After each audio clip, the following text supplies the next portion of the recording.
بسم اللہ الرحمن الرحیم۔ السلام علیکم ورحمۃ اللہ وبرکاتہ۔ اخوکم فی اللہ ابو یحییٰ نسیم اللہ مسعود۔ کتاب النحو الواضح میں سے آج کا ہمارا سبق اسم المفعول ہے۔ گزشتہ سبق میں ہم نے اسم فاعل سے متعلق پڑھا تھا، اور آج کے سبق میں ہم اسم مفعول پڑھتے ہیں۔ اسم مفعول وہ اسم مشتق ہے کہ جو دلالت کرتا ہو اس شخص پر کہ جس پر فعل واقع ہوا ہے۔ فاعل کا فعل جس شخص پر واقع ہوا ہے اس پر دلالت کرنے والا اسم مفعول کہلاتا ہے۔ اسم مفعول فعل ثلاثی سے مفعولن کے وزن پر آتا ہے، اور فعل اگر غیر ثلاثی ہے تو اس وقت اسم مفعول اسم فاعل جو ہم نے پڑھا تھا وہ اسی صورت پر آتا ہے، بس صرف اتنی سی بات ہے کہ اس میں آخر میں ما قبل الآخر مکسور ہوتا ہے، اس میں ما قبل الآخر مکسور ہوتا ہے، اور یہاں پر ما قبل الآخر مفتوح ہوتا ہے۔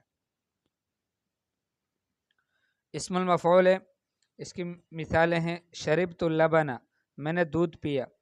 فاللبن مشروب، تو دودھ جو ہے یہ مشروب ہے، یعنی وہ چیز ہے جو پی گئی ہے۔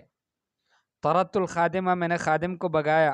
فالخادم مطرود، پس خادم جو ہے وہ بگایا ہوا ہے یا بگایا گیا ہے۔ فتحت الباب، میں نے دروازہ کھولا۔ فالباب مفتوح، پس دروازہ کھلا ہوا ہے، یعنی وہ ہے کہ جو کھول دیا گیا ہے۔ شممت الورد، میں نے پھول کو سونگا۔ فالورد مشموم، پس پھول جو ہے وہ مشموم ہے، وہ سونگی گئی چیز ہے۔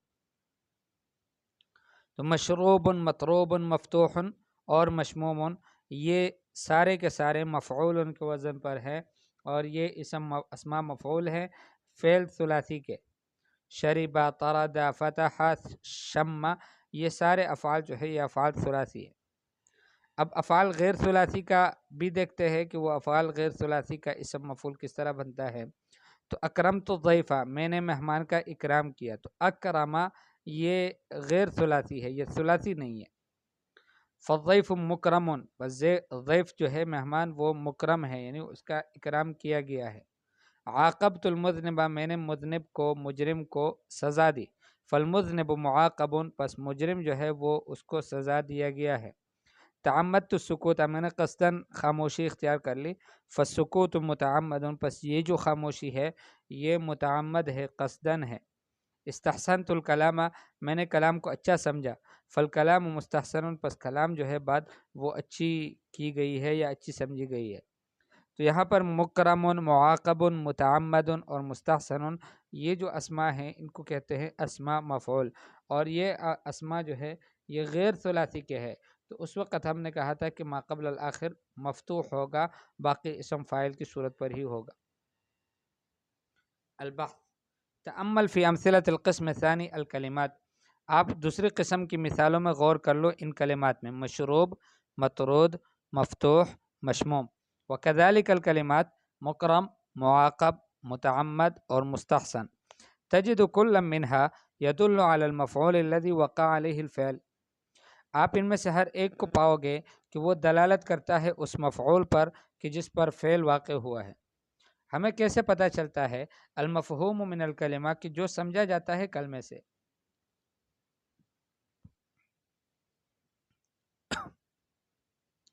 فمشروب يدل على شيء وقع عليه الشرب، مشروب جو ہے یہ دلالت کرتا ہے اس چیز پر کہ جس پر مشروب واقع ہوا ہے، اور مطرود دلالت کرتا ہے اس شخص پر کہ جس پر طرد واقع ہوا ہے۔ ایسے ہی جو ہے مفتوح دلالت کرتا ہے اس چیز پر کہ جس پر فتح کا جو فعل ہے وہ واقع ہوا ہے، اور اس طرح سے باقی دوسرے سارے۔ ومن اجل ذلك تسمى كل كلمة من هذه الكلمات اسم مفعول، اس وجہ سے کہا جاتا ہے ان کلمات میں سے ہر کلمے کو اسم مفعول۔ وَإِذَا تَأَمَّلْتَ الْأَفْعَالَ فِي أَمْثِلَةِ الْقِسْمِ الْأَوَّلِ، اگر آپ نے غور کیا ہو ان افعال میں کہ جو پہلے قسم کی مثالوں میں ہیں، وَتَأَمَّلْتَ مَعَهَا صُورَةَ الَّتِي جَاءَ عَلَيْهَا اسم المفعول، اور آپ نے اسی طرح سے غور کیا اس صورت میں کہ جس پر اسم مفعول آیا ہے فی القسم الثانی، دوسرے قسم میں، کما فعلت فی درس اسم الفاعل، جیسے آپ نے درس اسم فاعل کے درس میں کیا، وہاں بھی آپ نے ایسے ہی کیا تھا کہ پہلے والے جملے کے اندر آپ نے فعل کو دیکھا کہ فعل ثلاثی ہے یا مزید ہے، اور پھر دوسرے جملے میں اسی کے اعتبار سے آپ نے اسم فاعل کو دیکھا تھا۔ تو یہاں بھی آپ پہلے جملے میں فعل ثلاثی کو دیکھ لو، اور پھر دوسرے جملے میں سامنے والے جملوں میں اسم مفعول کو دیکھو کہ وہ کس طرح سے بنتا ہے۔ لرأيت، اگر آپ اس طرح دیکھتے، رأيت ان اسم المفعول يكون على مثال مفعول اذا كان الفعل ثلاثيا، آپ یہ دیکھ لو گے کہ اسم مفعول وہ مفعول کے مثال پر ہوتا ہے، یعنی مفعول کے وزن پر ہوتا ہے جب فعل ثلاثی ہو۔ ويكون على صورت اسم الفاعل ما فتح ما قبل الاخر، اور اسم فاعل کی صورت پر ہوتا ہے ما قبل الاخر کے فتح کے ساتھ، اس وقت ان كان الفعل غیر ثلاثی، کہ جب فعل غیر ثلاثی ہو۔ اسم المفعول اسم مصوغ للدلالة على ما وقع عليه فعل الفاعل، اسم مفعول وہ اسم ہے کہ جو بنایا گیا ہے، مصوغ یعنی اس کی صیاغت کی گئی ہے، اس کو بنایا گیا ہے، للدلالت دلالت کرنے کے لیے، على ما وقع عليه فعل الفاعل اس پر کہ جس پر فاعل کا فعل واقع ہے، وهو من الثلاثی على صورت مفعول، وہ ثلاثی سے مفعول کے وزن پر آتا ہے، ومن غیر الثلاثی على صورت اسم الفاعل، اور غیر ثلاثی سے وہ اسم الفاعل کی صورت پر آتا ہے، مع فتح ما قبل الاخر، ما قبل الاخر کے فتح کے ساتھ۔ یعنی وہاں پر ہم نے یہ کہا تھا کہ فعل مضارع سے بنے گا، اور فعل مضارع کا جو حرف مضارع ہے اس کو میم سے بدلیں گے، میم مضموم سے، اور ما قبل الاخر کو مکسور کریں گے۔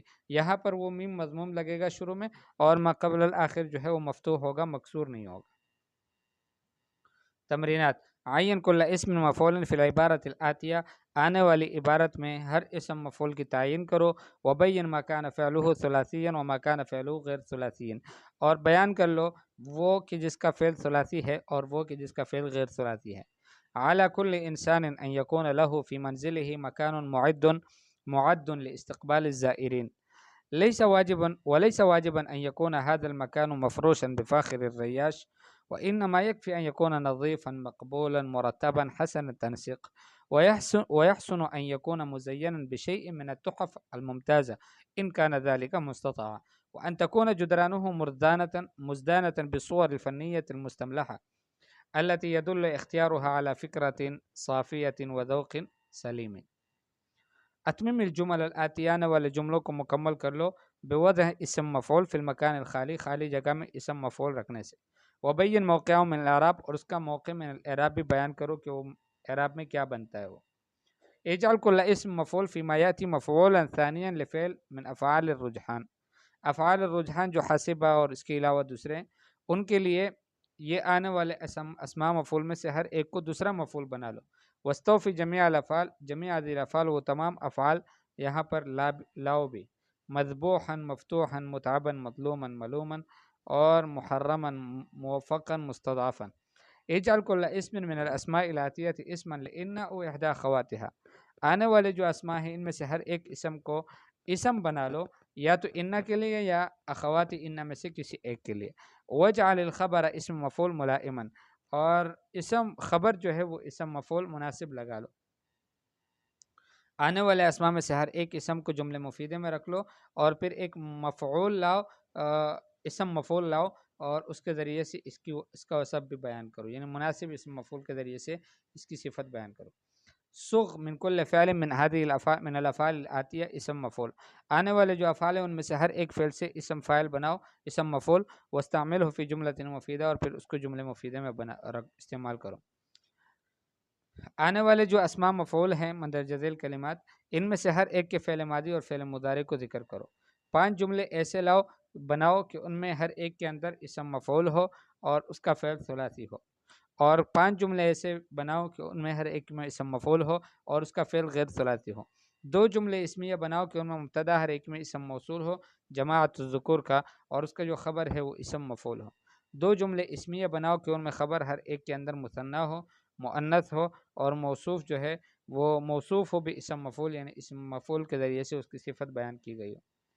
یہ جتنے بھی تمرینات ہیں اس کے جوابات یہاں اس کتاب کے اندر آپ کو مل جائیں گے، یہاں پر موجود ہیں۔